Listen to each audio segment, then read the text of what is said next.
When I 28F, was 19, I got pregnant from a one-night stand. The father, Aiden, wanted to be around and was supportive from the start. We never got together, but we became very close friends. Unfortunately, when I was 8 months pregnant, Aiden died in a car accident. It devastated me, as well as his family. To this day, it haunts me that he was never able to meet our son, Brady. Aiden's family has been heavily involved in Brady's life since the beginning. Birthday parties, celebrations, etc., they always made me feel welcome. I started dating again when Brady was 2 and his parents, Michelle and Dan, actually encouraged me too. They said I deserved to be happy. They even watched Brady occasionally so I could go on dates. Brady has always been told about his dad. When Brady was 4, I met Justin, now 31. It took 6 months for him to meet Brady, and from the start, they bonded quickly. A couple of months later and Justin met Aiden's family. They loved him. I was always clear with Justin that their family would always be in our lives, especially for Brady's benefit. He agreed it was the best. I married Justin 2 years later. Brady began calling him a papa on his own. He still talked about Aiden and called him daddy. I kept all pictures of Aiden up.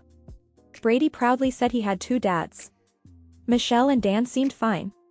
A year later, Justin brought up adopting Brady and I agreed. That's when Dan and Michelle began to show their displeasure. I explained that we'd never stop Brady from seeing them, we'd always talk about Aiden, show pictures, etc. We also planned on hyphenating their last name with Justin's. Dan and Michelle argued with me. I tried to keep things calm for Brady's sake. But then Michelle and Dan tried to stop the adoption. It didn't work and the adoption went through. But because of their contesting, it took longer and only went through last year. It also added extra court fees.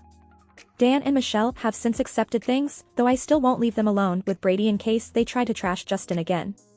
Justin is fine with them coming around for Brady and is cordial, but definitely keeps a wall up. He's not overly friendly like he once was. He'll smile, hype them up for Brady, but that's it. He says he's upset with what they put all of us through, especially the emotional toll it put on me. Dan and Michelle came by Christmas Eve to see Brady. Justin was once again polite but didn't say much. A few days later, Michelle told me she's hurt Justin stopped making an effort. I told her she can't expect him to be the same after all they did and said in court. She said they apologized and he accepted it. I said yes, but actions have consequences and they need to accept it. Dan told me that I was insensitive to not take Michelle's side after all they've done. Their daughter, Brady's aunt, tells me Justin and I are in the right. I don't know what to think and feel stretched between everyone.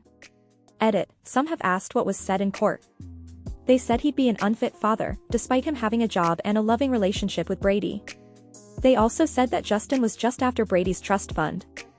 For some context, Aiden was killed in a drunk driving accident. I took the driver to court and sued them for the damages of me having to be a single parent due to their negligence. All the money was put into a trust for Brady that he can't touch until he's 25. The overseer is also Aiden's sister, so it's not like she'd ever agree to sign it over to Justin. Justin has never shown interest and has money of his own. The judge threw it out for those reasons. They called Justin a variety of names in court and tried to demean his character, calling him a child stealer, etc. This came after years of claiming they loved him and thought he was perfect for me, which Aiden's sister testified in court. They later admitted to me that they made all this up to try to stop the adoption and they never believed it. That is all we have of this story. Thank you for joining me today. Don't forget to connect with each other in the comments below.